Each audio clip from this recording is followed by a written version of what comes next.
Este episodio está dirigido a mayores de 18 años. Incluye contenido sensible y temáticas que podrían no ser adecuadas para todo público. Se recomienda discreción. I want to make a quick one first. Okay. What number of interview do you think this one is?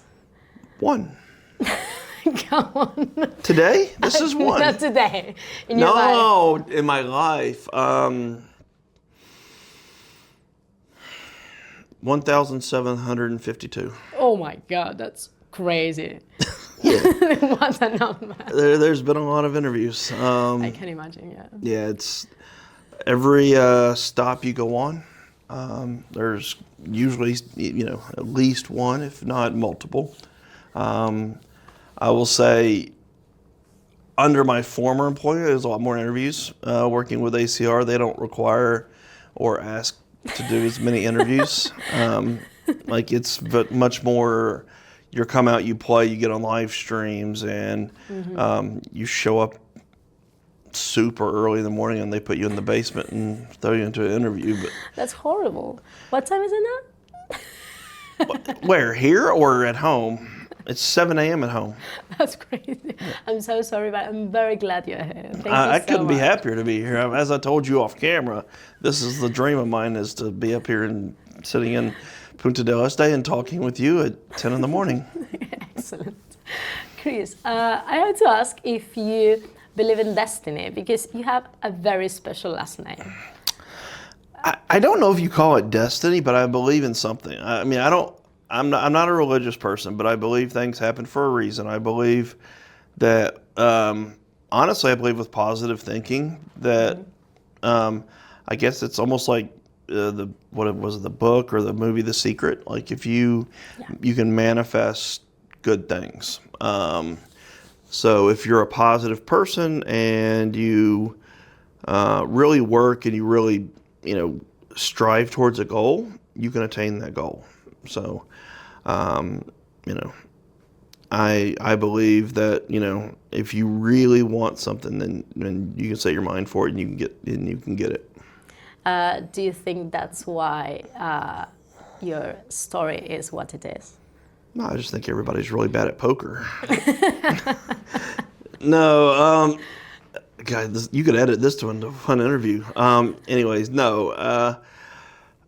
I've been obviously very fortunate. I have a little bit of a unique skill set, I think, that enables me to do what I do. I'm a little bit sick in the head, but I'm also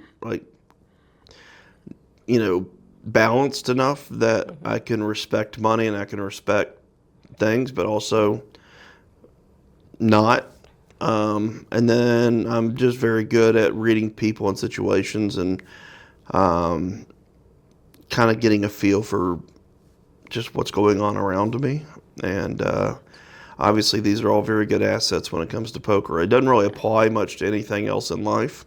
There are certain situations, whether it be board meetings or anything like that, which I don't do any of anymore, so kind of irrelevant, that it would become useful. But I can't, if when I'm with my wife, I can't use it. She has some superpower that just, I can't read her, and it just doesn't work. It doesn't work every time. No, it doesn't work with my kids either, really. So, but most other people, I can do a pretty good job. But yeah. When did you realize that you were good reading people? Honestly, it's probably during the World Series of Poker, during 2003. I never really had to use the skill. It's not a skill set or a thing that you really utilize in everyday life. Maybe it's just quite rare. Well, honestly, I just started observation, paying attention. I was very observant during the 2003 World Series of Poker, and we didn't have all the knowledge that we have today. It was very limited on what people knew, so you had to figure everything out on your own. And I was so nervous. It was the biggest event in my life to that point, and so I was really, really focused on every single day, every single decision, every single hand.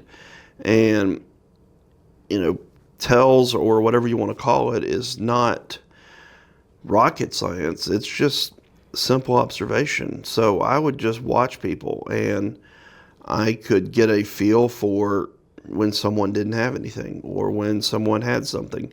And back then, it wasn't like today where, you put people on ranges and you narrow down their range by the river, and you're still on a couple different hands. It's like, back then it was like, this guy has ace king from preflop, and that's all he has. Like, you put someone on For some people, this is still the same now. Very true, very true. Some people play 2003 poker. They're not going to argue with that. But that's what it was for me in 2003. I was like, all right, this guy's got ace king, and that's it. Or this guy's got pocket jacks, and there's just no other hand he possibly has. But, I was really set in identifying what people had. And I made it a game for myself throughout the entire 2003 World Series of Poker is, if I folded a hand, I watched the hand and I tried to guess what my opponents had in every single situation. And whenever the hands were flipped up, I learned that, I was right a lot of times. And I wish I still had that discipline to do that today. I was going to ask if it's still working. No. I was 27 years old back then. I had a lot of energy. I'm almost 50 now. Between hands, you'll see me. This is me between hands now. Are you? I call it meditating, but we know what it is. We're taking a nap. So I've gone now from being that, I don't want to say razor sharp, but I was so nervous, I was so green, I was paying so much attention, to now I do get in the moments where I'm still focused like that, but you can't. It's hard for me to be that focused all the time. Being that you just get older, things just get tougher. Yeah. So you'll see me playing on my iPad sometimes. I'll watch a movie. I'll play a game. These are things to kind of rest my mind and reset. There are other days that you see me meditating at the table, and today might be a meditation day because, again, when I wake up 7 hours before I'm supposed to, it generally is going to mean that I'm glad I'm helping. There will be meditation today, yes. So I'll probably leave here. I'll probably go to the gym. I'll go get something to eat. And by the time I get all that, it'll be about an hour before the tournament. And hopefully I'll be ready to play. But if this were not happening today, I would have probably stayed in bed till 1 and then got up and worked out and then played the tournament. That's a routine, good. Yeah, so I would have gotten about 4 more hours of sleep, which would have turned my meditation into more attentiveness at the table. But, you play with the hand. This is not my first interview, as we just established. I think it was 1,752, I think. Yeah, something like that. Yeah. So I'm used to this. It's not new for me. It's, I know. Getting up at 9 o'clock in the morning when you start at noon, or getting up at 8 o'clock for 9 o'clock. I've done a lot of weird and different interviews in the mornings before day 2. Now, you say this because you are a poker player, and we all know that poker players in general, they don't like to get up early. But how was your life before the World Series of Poker? Did you ever get up early? Me and getting up early have never been like a thing. I remember in college, I made my classes at 8 o'clock my freshman year. Yeah. Because when I was in high school, I had to get up early. Everybody has to get up early, so I just made all my classes at 8 o'clock. I missed all my classes at 8 o'clock. I slept in. So from about college on, I never really got up early. But now that I have kids, I've got older kids now, but I always tell kind of everybody, I live 2 separate lives. I live a poker life, and then I live my home life. Exactly. So when I'm at home, I'm usually up 6, 7 o'clock in the morning. It's very early. It's very early. Not so much anymore, but like for a long time when my kids were younger, me and my wife would get our kids off to school. We would drive them to school. I would take one, my wife would take 2, or vice versa, depending upon which schools we were going to. So it was always up early. We're up doing things. And now that I've got 2 daughters that drive themselves, excellent, I don't have to be up as early. So I can sleep in again. I'll sleep in now till 10 o'clock. Like it's a little bit, better. But yeah, for many, many years, it was up at 6, 7 o'clock when I'm at home. And then when I go on the road, obviously I'm keeping poker player hours. I'm, Exactly. going to bed at 6 a.m. How did you do to manage your life as a poker player and a dad? I'll be honest, it's not easy. I know. I have a baby now. He's 8 congratulations. months. Yeah. I got bad news for you. It gets worse. No, it gets better, but I'm sure you already know you don't sleep very much. No. Yeah, that's Not even in planes. not well, you don't sleep ever, obviously. If you can't sleep in planes, you can't sleep at home. I was fortunate that my wife didn't mind getting up and doing the night shift and doing, honestly, most of the work. I don't know what your situation is, but I'm sure you probably are up a lot. But even so, it was very difficult for me to balance being a dad and trying to be present for my kids. Exactly. Did you travel with your family? It was not possible. It's not so my wife and I traveled together before we had kids. Excellent. We traveled when we had our first kid before she was school age. She traveled with me some. But once your kids start preschool, once your kids start, there's no more travel. I don't think my wife has traveled with me on a poker trip in 20 years. Wow. Yeah. So my daughter now travels with me some. Really? Yeah, my 19-year-old, she'll go to the Bahamas with me, and she'll go to some of the fun places. She's old enough now, and she can miss like a Friday or a Thursday and Friday of school, so she can come out and actually, enjoy wherever we go. But usually I travel with a friend. Like I've got a friend here with me in Uruguay, my college friend. He likes playing poker.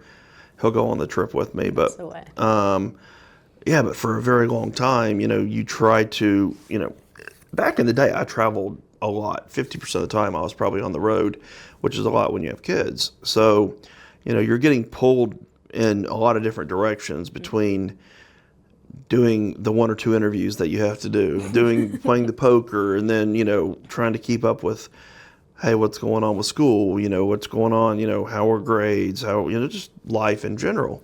So, you have to make sacrifices. You don't really have time for everything.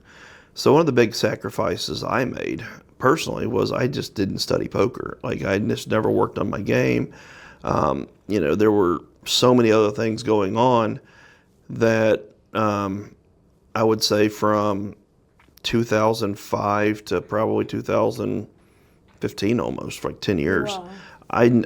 I never studied one hand of poker. I never watched poker. Like everybody was getting better at poker over these years, and I was like a lot of players. I mean, you know a lot of players that you have a subset of players that really are studied. Yeah. And then you obviously have your subset that don't study. Exactly. So I was just in the don't study department, which is fine. I mean, there's nothing wrong with not studying. You can still play good poker and, I was going to ask because you said this, and I think it's just crazy that you have won like 4 main events or 3 main events last year. Mm-hmm. How do you do it? Well, my kids are driving now. I have more time. That's why. I mean, I play less poker now than I did for a long time, but I'm focused when I play. I play when I kind of want to play. This event here is one of the few that I have to come down to that I'm forced to come to. No. Like ACR, working with them, I really get to pick and choose more of the events I want to do. I haven't traveled at all this year. This is the first trip. It's mid-February. So I've been home for a month and a half. And then I won't go on the road again until Montenegro, the Triton event in it's like May, April time frame. And then I'll play the main event of the World Series of Poker. So I'll play 3 big events during the year. During the first part of the year. First part of the year. And then second half of the year, I'm sure I'll probably do another Triton stop. There'll be something in December. There's always a big stop in December. I'll probably come down here again at some point, especially after I win this event again. So I won this event in October. And so they're like, you have to go back. I'm like, yeah, I love Uruguay. I can't wait. Now, granted, I will say when I was down here in October, I did not step outside of the hotel. Because oh my God, really? Not at all. It was miserable. The weather was terrible. It was cold. It was Don't say that here. That was beautiful. The weather was beautiful. No, the weather is beautiful now. The weather is incredible right now. The week that I was here, when I was down here. Now, granted, it wasn't that bad, but it was cold. It was cold. Of course, yeah. It was not. And windy, probably. It was very windy. You weren't going to the beach. You weren't going to the pool during that week. So, but I'd been here before when it was nice. So I knew. What do you like about Uruguay? Well, it's really the best of both worlds. First of all, it's a very safe country, or a very safe area. Well, I can't speak for the entire country, but like where we come, flying into Montevideo and coming over here to Punta del Este, I mean, you can walk at night. You don't feel, no danger. Obviously there's danger anywhere you go, but like overall, like this is a very safe place. Yeah. I love the fact that if you're not playing poker, the food here is phenomenal. Obviously, really good. As you can see, I do like to eat. So the dining options. It's honestly, it's really hard to find a place. Kind of like Vegas, where if you're hungry at 2 o'clock in the morning, there's something open. It's like you don't have to order, a leftover sandwich, or you could actually go sit down. Me and my buddy, we got done at 2 o'clock in the morning. We went to the restaurant and I had shrimp and steak at 2 o'clock in the morning. That's great, yeah. It's actually really hard to find a place like that. Mm-hmm. One, the food is amazing. Two, the lifestyle actually fits me / a poker player very well, because most of the life happens here late at night. I mean, it's a very Mediterranean style life. I feel like, people are eating dinner at 10 o'clock at night, and it's just, much more fitting to a poker player lifestyle. And then for people that don't know, like where we're sitting at Enjoy is, I look out my hotel room and I see this nice, beautiful bay. You can go to the ocean down there and it's very calm. You can just go sit on a raft and literally just sit there, and there's really no waves. It's very, very peaceful.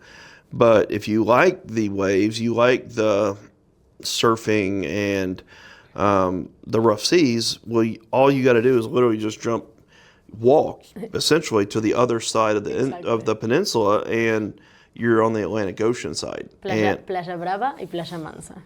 Is that what's it? The names is like Brave Beach. Brave translation. Beach. Yeah. Okay. Yeah. So it's Playa Brava is the one that has the waves for the surf stuff, and this side is Mansa, that means like calm beach. Yeah. That I don't know of any other place on the planet that I've been to. I think it's very, very special. It is very rare. I travel the world, and I've never been to a place where you have the base, basically the best of both worlds. If you want to go and just chill and like not have all the, if you're like young kids and stuff, you can go to the bay. If you're more an adventure guy or a girl or whatever, you can go over to the rough side and do different water sports. So, again, you just don't see that. I don't know of any other place that I've been to that really has it that accessible. Now, obviously, you can go to somewhere and travel for a ways to get to both sides, but like literally, it is out your front door. Go this way, go to the right, you're calm. Go to the left, you're at the waves. So it really is a unique stop. It's people. I get asked all the time, "Where's your favorite place to play poker?" And my standard answer usually is, it doesn't really matter the poker side of things, because the people make up where you're playing, and for the most part, people are pretty standard. Like most people are pretty nice. They're here playing to win a tournament, but they're also here either on vacation, recreationally. This is their downtime from work. This is their release. So most people are pretty nice. Like, you're not going to run into too many people that are having a bad day in most poker environments. So the poker is a poker. Yeah. You look for things outside of poker. That's what makes a place special. And so, I would rank this up here with Sonia, China is one of the best places I've ever been.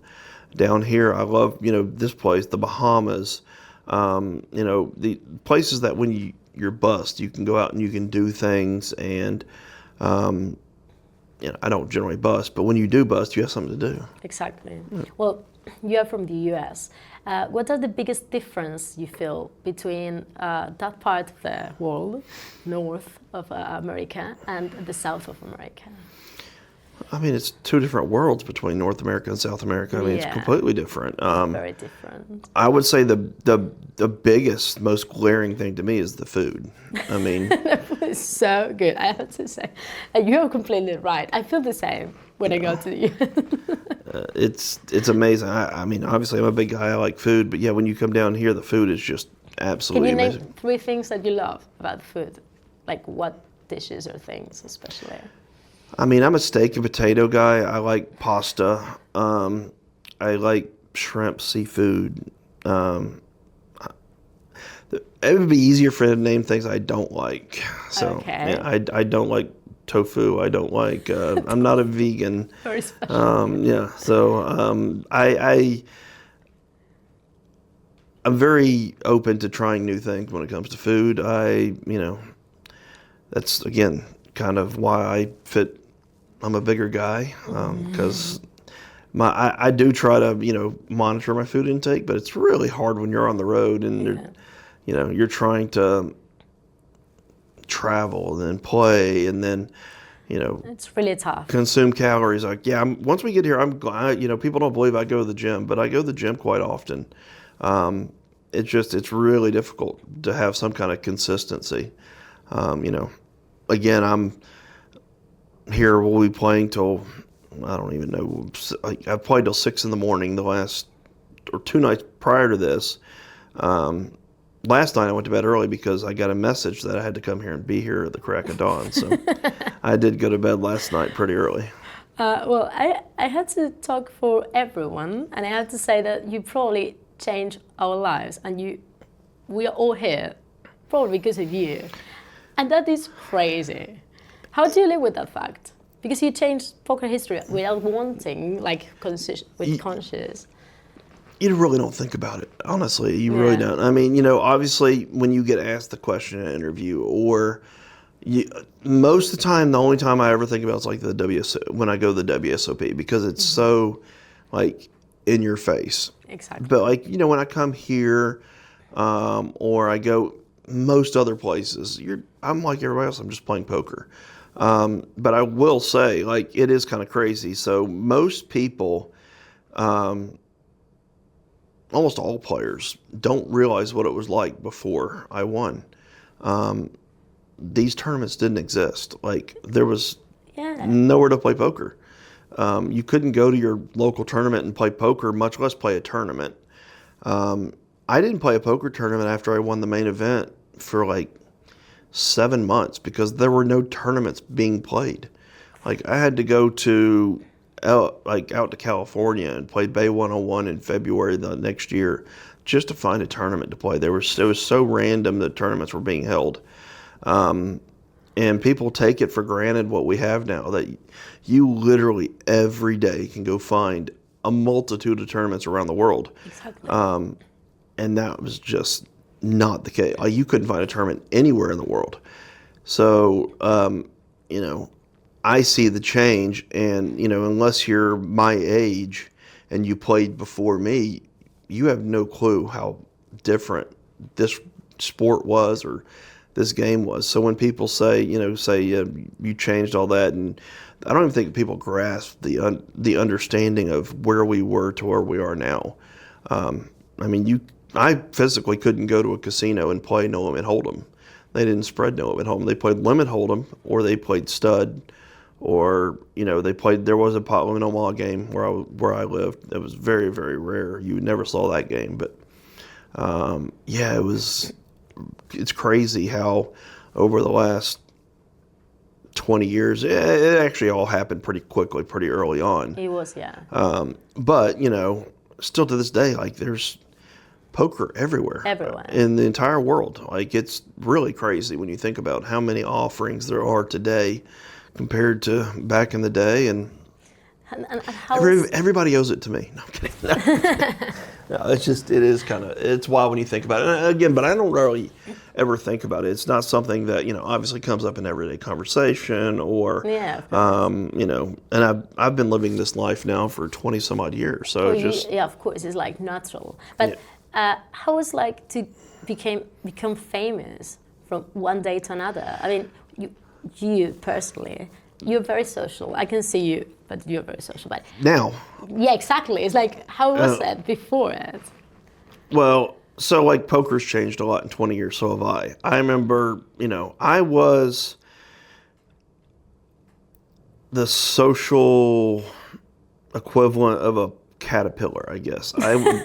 I would sit in the corner and I would observe. I was more of the wallflower. I wasn't the life of the party. I was not the guy that was going to be talking to people. And, I had a select group of friends that I talked to, and I was very shy. I was an accountant by trade. I was not the one that you are now. Right. I'm not the social guy. I was much more reserved.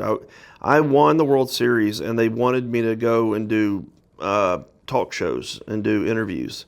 Oh my God. And how was public speaking for me was the biggest fear of my life. Like, if you asked me to do what we're doing right now, 5 years ago, however long ago, I would have told you no, there's not a chance. I mean, me and you sitting here with like 3-4 people in the room. Impossible. I would have been petrified, like scared out of my mind. And how did you do it? So I got thrown into the fire. There was a show back then called David Letterman. It was a very high profile, one of the top shows in the U.S. It was a late night TV show. And them and Jay Leno, which is another one, both were calling me to come on this show. And I'm just like, no, there's just no way. And somehow my friends and people around me convinced me that I have to go do this show. It was hands down probably the best and worst experiences of my life. I honestly felt like I was going to have a heart attack. Oh my God. If it wasn't for I was with some friends, and like Bruce Willis was on before me, and he was a calming presence. David Letterman was actually a very calming presence on the show. But yeah, it was terrifying. It was literally probably the number one outside of, I don't even know if there's anything worse that's happened to me. My dad passing away, but like second to that, like it's probably the worst thing that's ever happened to me in my life.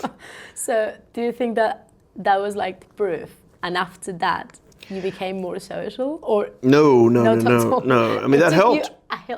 Like a bit of time, right? Yeah, that helped. But then, so I did that one. They're like, oh, well, now we need to go on this other show, 60 Minutes, the Good Morning America.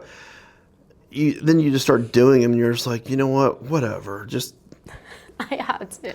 Good. Yeah, and then you go from, okay, I'm this. So one of the crazier stories I've ever had in my life is, again, I'm just this random guy, right? Like I'm nobody special, whatever. No one knows who I am, whatever. So 3 months, so I win the poker tournament. Mm-hmm. And back then, poker isn't on TV live. It's all taped and shown later. So I win in like March, and it doesn't start showing on air until like August. Oh wow! Yeah, so I have like. I never thought about that. Yeah, I have because how everything is like very fast. Yeah, everything's instant gratification. But like we didn't. I'm trying to even remember we had cell phones. I think we had cell phones. They're brand new, but like, we had beepers, and it was such a different time. Completely. Live reporting was, not really a thing. Like, so I won the tournament, and outside of my group of friends and then the media reporting on, some amateur winning the World Series. It wasn't like mainstream. Like I went back home and I was back at work Monday morning. Really? Yeah, I won Saturday. You didn't quit? I didn't quit. No, I was 27 years old. I won a good chunk of money, but like I had a good job. I liked my job. It was hard. It's hard to find work. I was fired from my job previous to that when 9/11 happened. Like everybody that I worked with. I worked for a big corporation, Deloitte & Touche. It's a big accounting firm. Yeah. And they let go of everybody because the traveling had stopped after 9/11. It took me 6 months to find new work after that.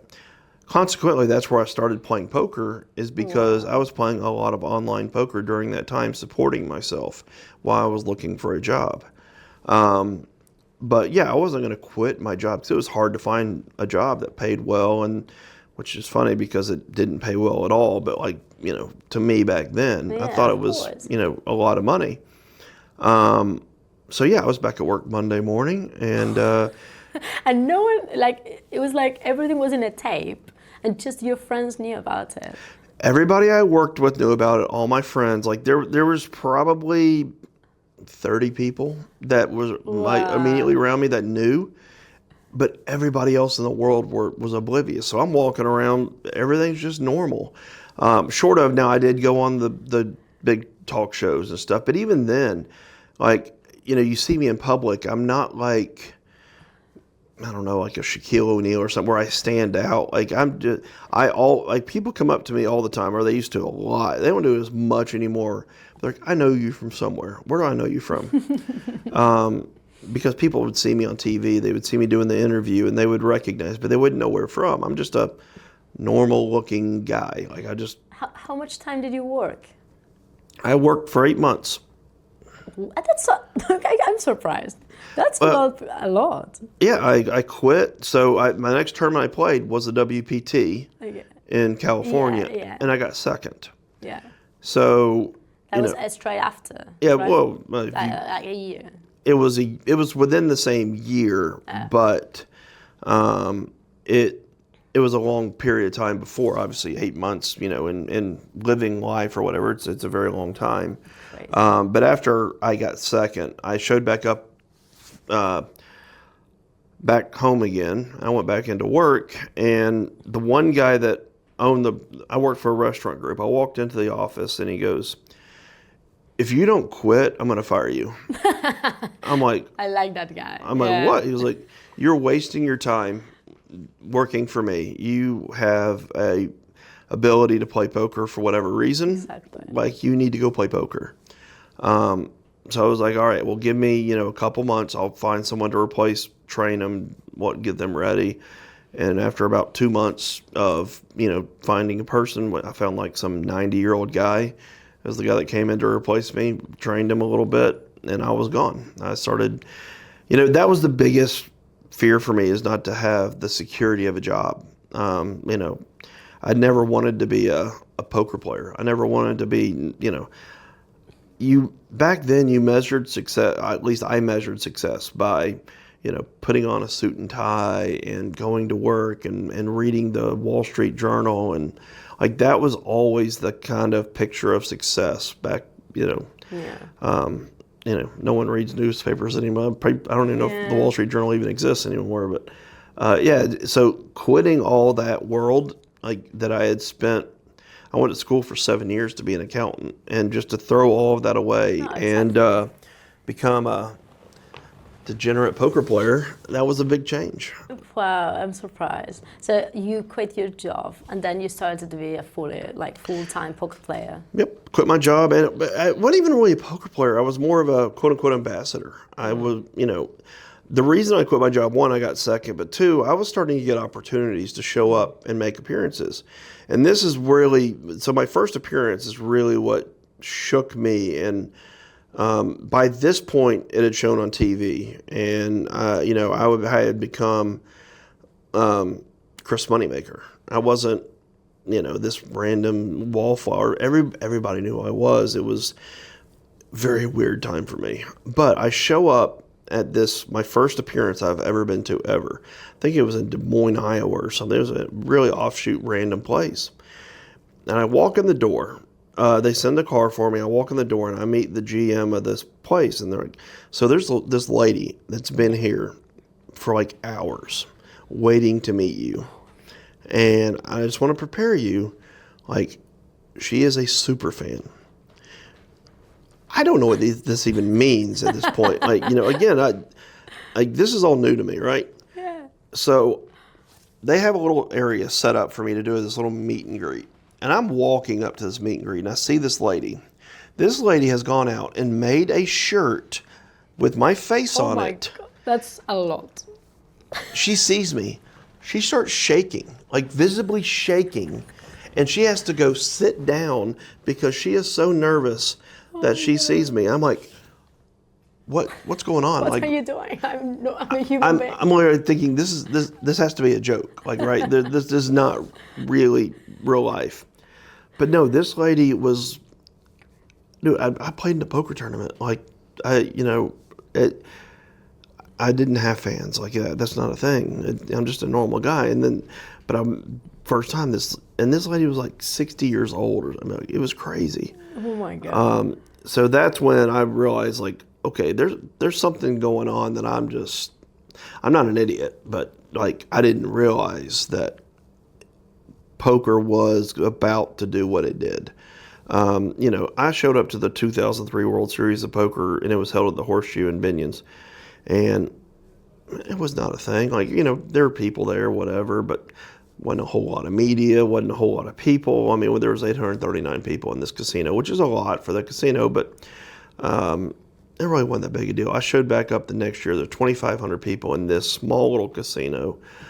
You couldn't walk. Like, there were cameras. It was the most insane environment you could ever imagine because this casino is not big. 2,500 people in this casino is a madhouse. I mean, you literally, like, so the year before I like to play sit and goes. You would go and you would play a sit and go and get up and go play another sit and go. Yeah. Then you go play another sit and go. Sit and goes were a really big thing back then. 2004, you go in, I'd like to play a sit and go, please. Yeah, the list is 11 hours long. No joke. Like, you could not get on a sit and go.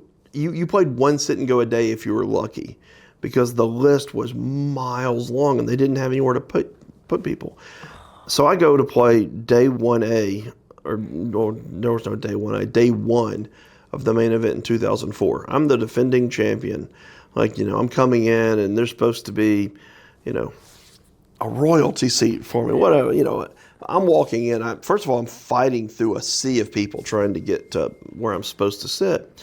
I show up at my table and we're 11-handed. No way. Yeah. There's no chair for me. I play my first hand on my knees. No way. They eventually. And everything was because of you. That's ironic. Yeah, it's very ironic. And I'm sitting there playing on my knees, my first hand. They finally go find me a chair. Yeah, but we're playing 11-handed for the first hour of the tournament. Oh, wow. It was the most surreal, like, looking back. So honestly, I didn't think that much about it. Like, because again, this is all new to me. But could you imagine now walking into a poker tournament and playing 11-handed? No. I mean, people would think you're absolutely insane. Like, what if you're the most idiotic person ever to run a 11-handed poker tournament? They just didn't have anywhere to put people, and they're cramming people into this tournament. But again, it wasn't that weird for me because, like, this is all new. Like, this is not, there was no standard. There was no, this is the way things are done. Now, of course, we do the things, I think, better. We've had a lot of practice. I'm going to ask, do you miss something about that time? Of course. Yeah, that time was beautiful. People had no clue what they were doing. Myself included. Myself included. I mean, Yeah, now with solvers, everything changed a lot. Yeah, I mean, the players now are like, again, I could teach someone how to play poker in an hour, send them to a casino, and I could almost guarantee they make money. Poker was, people never understand how easy poker was. It was the easiest game on the planet. In my casino, when I played, on the wall, checking and raising is not permitted. You couldn't check raise. Really? It was against the rules. Oh, I thought you were joking. No, it was 100% a rule. Oh, that's So if incredible. you didn't have a hand, like if you didn't bet your hand, someone bet it for you, you could call. You couldn't, like, it was the most mind-blowing thing ever. So people back then, if they had hands, they bet them. So I literally won the main event for the most part, playing in position. When people checked, I bet. Because they didn't have anything. Because if you have something, you bet. Because you can't check raise. You can't bloat the pot. It's such a different game. I mean, different game completely. It is. People don't even understand like how different it is. I mean, there's a difference between not having the resources that we had back then and not. But like the game, the rules of the game were different even. So I mean, you can imagine trying to play poker against people that, I mean. So checking, you could check raise in the World Series of Poker. You could check raise there. If you got check raised, there was no chance in the world it wasn't like top set, middle set, top two pair. Like you never got check raised on a bluff, like ever. You got 3-bet pre-flop. First of all, again, you put one person on a specific hand, but it realistically, the range was like jacks plus and ace king. Like that's the only 3-bet. If you got 4-bet, it's kings or aces. Like there's just no other hands. So, and like the opening sizing, like, you know, now we min raise and we 2.1 or, you know, all these stupid sizings. Back then it was 3x, 4x. You go to Brazil, it was 10x. Like, I remember my first time going to Brazil, literally, it was like 2005, and everything was 10x open. I'm like, what are y'all doing? And they're like, this is the only way we get people to fold. It's either, if you don't make it 10x in Brazil back then, you get 9 callers. So, like, if you try to 3x it in Brazil in 2005, the whole table's calling. So, again, poker, it was phenomenal how different. And, you know, the internet hadn't leveled the playing field yet. Mm-hmm. So, like, when you would go to Brazil, you would have this weird area, pocket of people that, yeah, it was 10x. 10x opens were standard. You know, obviously, that doesn't exist anymore. You know, you don't go in. The only place I would say that you could see it still a little bit to this day as that play a little bit different is China. China's still, you know, I go over there and it's a newer game over there. I mean, there's, you know, obviously they have internet poker over there some now, but the game still has not evolved as far as, you know, some of the rest of the world yet. I don't know if it's just not as popular over there. I know it's growing fast, but again, I'm probably talking 5, 6, 7 years ago. And when I first started going over there, it was, you know, a different, you know, just a different pocket of poker knowledge. But back early on, it was insane. You would go to Brazil and it would be just absolutely craziness. You would go to Europe and they would play so much different. The internet and internet poker changed how poker was played. And, you know, when I won the World Series of Poker, I had a patch on that identified me as an online pro or an online ambassador. Mm-hmm. Well, back then, like, when you play online poker, you're playing checkers. And when you play live poker, you're playing chess. Yeah. People considered online players to be second-class citizens. Like, we weren't playing poker. Wow. I mean, poker is a game that's meant to be face-to-face, staring at your opponents, getting reads on your opponent. Online poker is ridiculous. Like, that's not even a game. Like, we literally were looked at as not serious poker players. And so, you know, most serious poker players didn't play online poker. And now look at today, you know, the last 20 years and how online poker has reshaped what we do. And again, people used to say how Doyle Brunson had the most experience ever.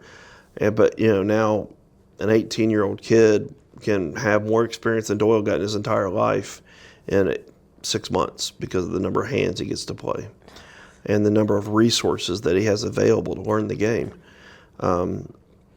So, yeah, I miss the old times and I miss the uniqueness of the poker game. Because, I mean, when you played poker back then, you would see things that were just mind-blowing. like, people can't even comprehend what you would see. And the tell part of things, like, people even today don't really put much thought into tells. Like, it's kind of weird that 20 some odd years later, people talk about tells, and you'll talk to an online kid about tells, and they'll like laugh at you a little bit, like, yeah, whatever, boomer. Like, there's no such thing as a tell. Like, you can't really tell. You have to have confirmation and whatever. I'm like, all right, you do you, and I'll just try to do my tell thing. But yeah, back then it was, people actually talked about tells, like, because again, poker's a face-to-face game, and it's reading people, but no one read people. People didn't know. No. Majority of people had no clue. Yeah, it was like there were like Phil Hellmuth, Phil Ivey. Those guys read people. They could read situations and read people, but they were very few and far in between. You just mentioned them. Who? Besides poker, because of course you know everyone and all these people, most of them like actually I don't know that many people. You would be crazy. I don't know that many people in poker, but really, I don't watch poker on TV. I don't follow poker. Like, I don't know any of the new poker players. I don't. Poker is not something I just follow on TV. I don't watch it ever. I mean, it's what I do for a living, so I don't want to go watch it. Yeah. It's like more of the same. But besides poker, I'm sure a lot of people ask you or try to ask you to play poker against you. So who is the most famous person that asks you to be in their table? I mean, a lot of people, like Leonardo DiCaprio, played with him, Really? Ben Affleck. I remember I was sound asleep at home, and I get a call from my lawyer, and he's like, "Hey, get up here. We're playing a home game. It's probably 30 miles from my house." And I'm like, "Man, I'm in bed, buddy. It's 11 10 a.m. It was 11 p.m. But yeah, I was home in bed with my wife, and so my lawyer, some other guy picks up the phone, and goes, "Moneymaker, get up here. We're playing poker." And you can tell this guy's a little bit inebriated. He's having fun, and I'm like, "Dude, who is this?" Like, "This is Justin Timberlake. Get up here." I'm just Justin Timberlake. I'm like, "Yeah, man, that's not happening. Like, I'm not getting Did you out." say no? I said no. I didn't get out of bed. It was It's fine, yeah. It's like, a 30 come minute. on. Try to do it another day, another time. Yeah. Don't call me at 11 p.m. when I'm in bed and expect me to get up and travel 30 minutes. And, No way.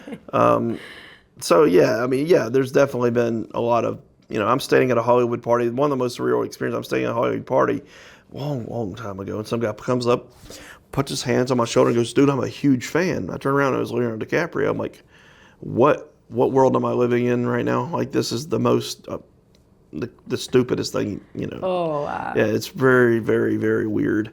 But I'm not, like, me and Helmuth, as most people can guess, are two different people.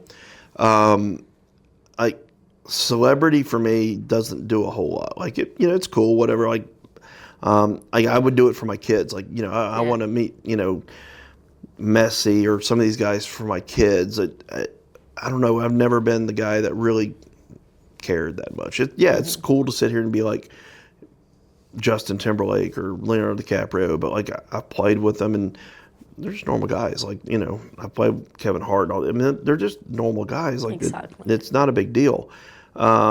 Now, granted, and I don't even think my son honestly really cares that much. Like, I think he likes Messi and he likes Curry and he likes some of these athletes, which is really cool. But like, he's not infatuated really with it that much either.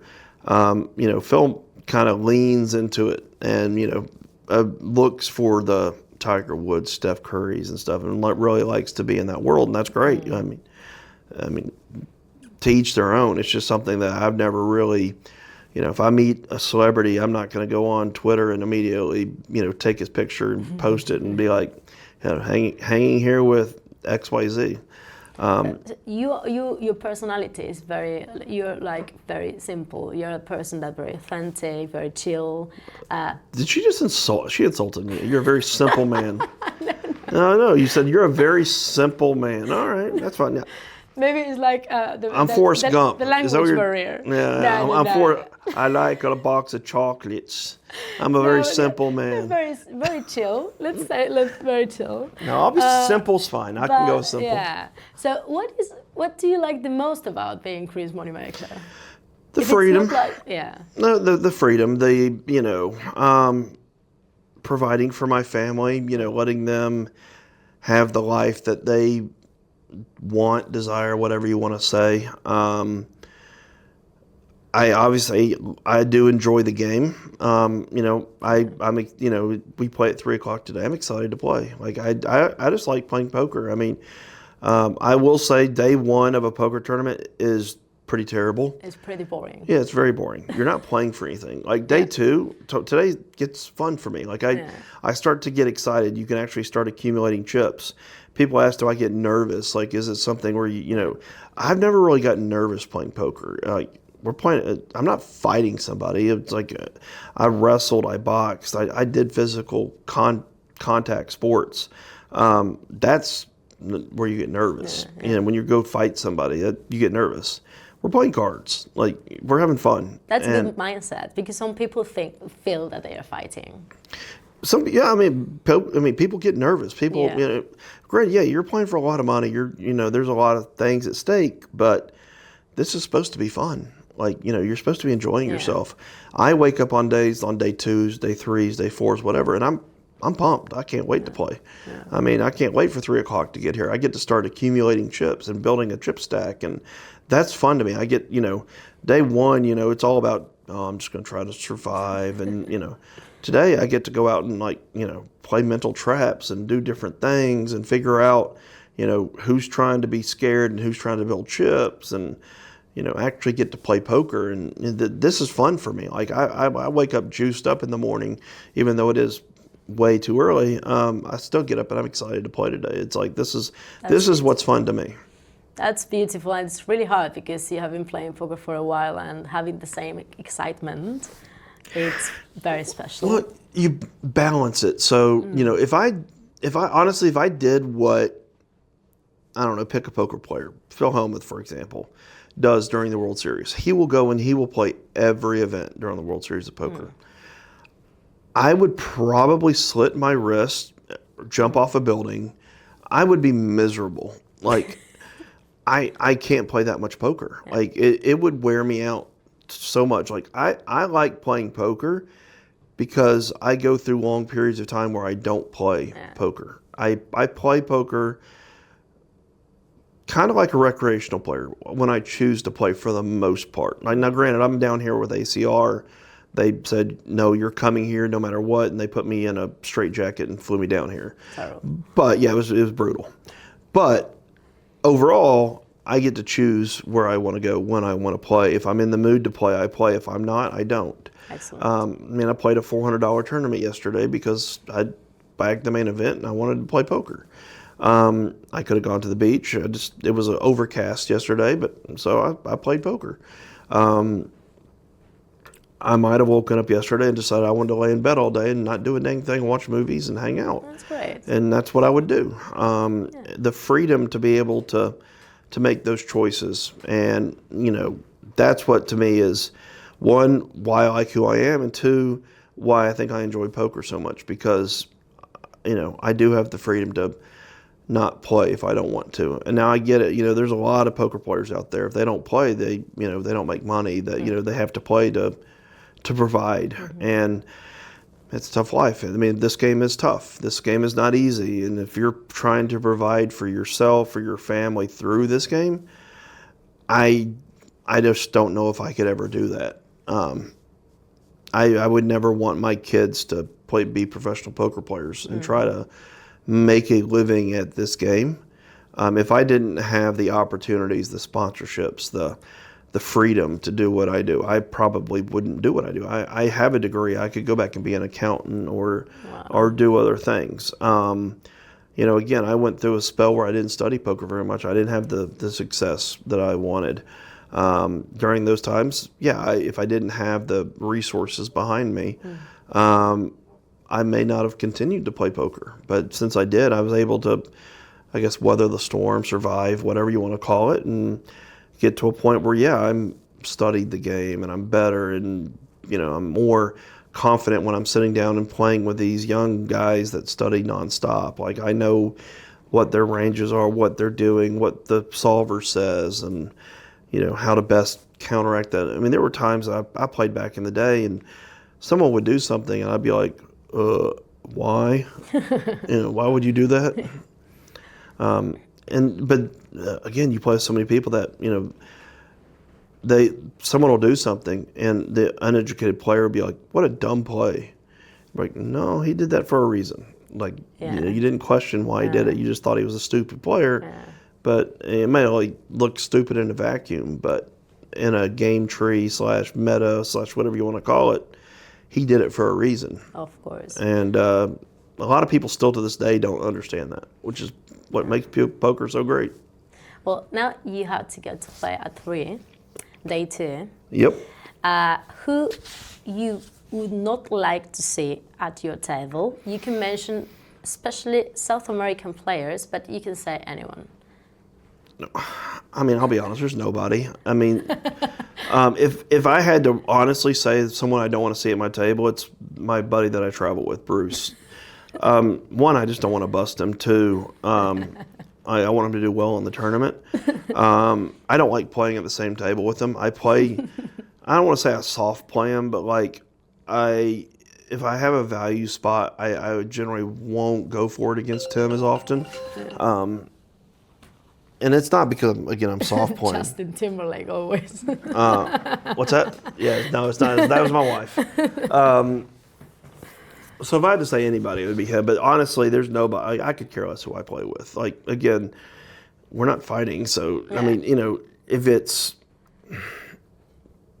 Nacho Barbero, Phil Hellman, whoever it is sitting at my table, I'm going to adapt and, you know, do my best to try and, you know, and there might be some players. I mean, there are a lot of good players out there where you either got to go just straight sim, GTO, and play your most computer game possible because they're just really good, or you just got to go bananas and, you know, take super risks.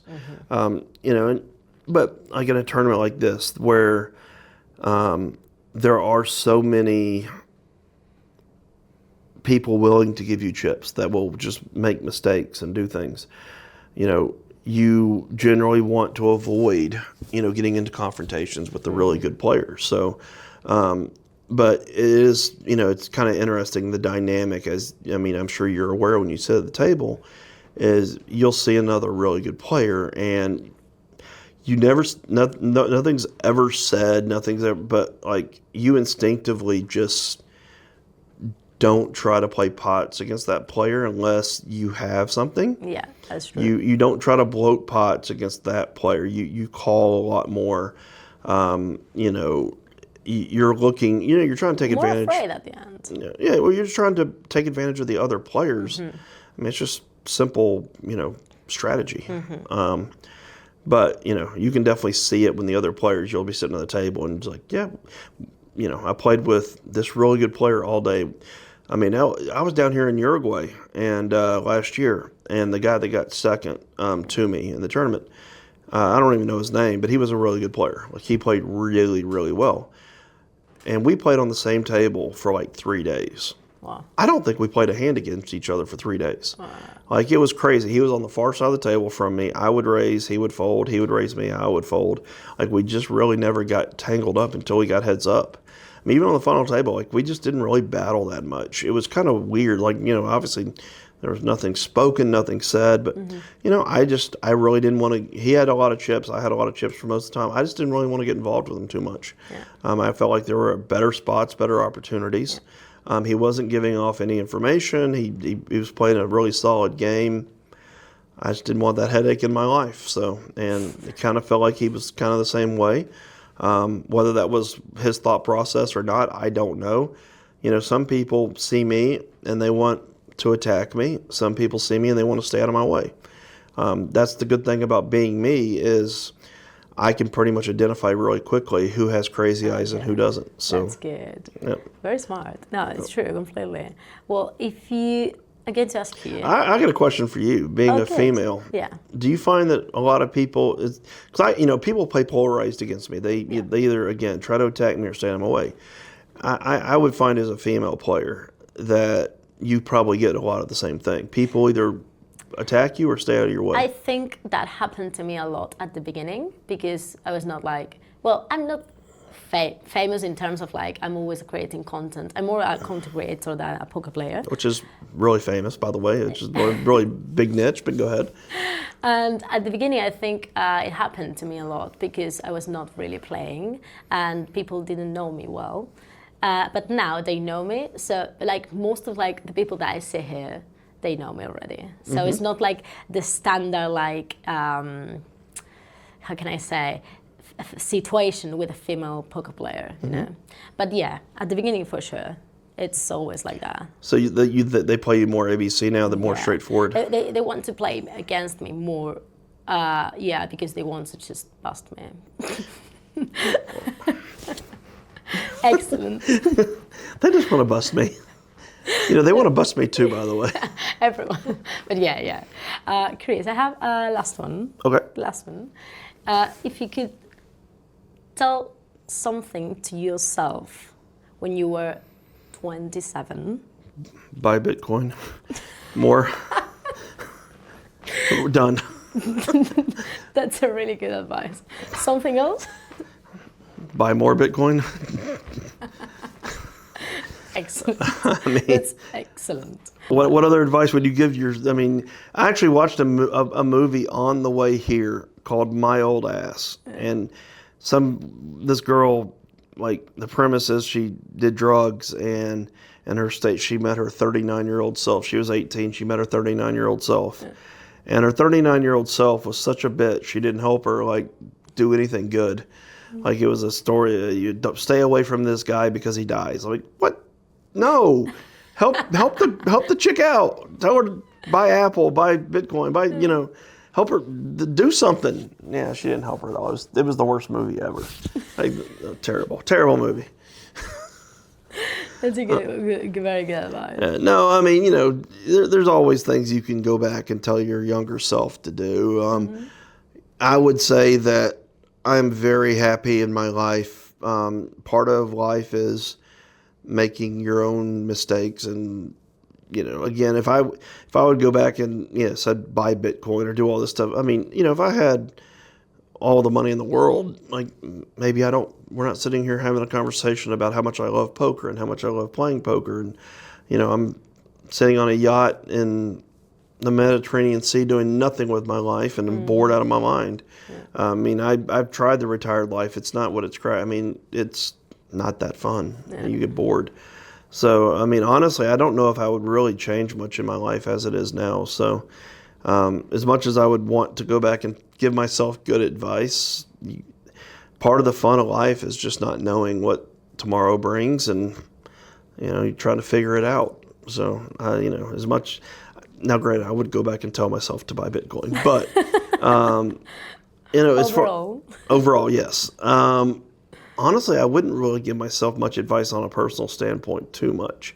Again, I like the unknown. I like just making shit up as I go. Beautiful. Thank you. I would tell them, don't get up at 10 o'clock in the morning for interviews anymore. That sucks. It was a really good conversation. I really appreciate your time. I had a good time. Thank you. Thank you so much. Wow. And see you at the tables. Yeah. See you at 3 o'clock. It's like 11:30 now? What am I going to do for 4 hours? 11:34. I've got literally 3.5 hours to do. I said I was going to the gym, didn't I? Damn. Guess I have to do that now. Thank you, Chris. No, thank you, Pansy.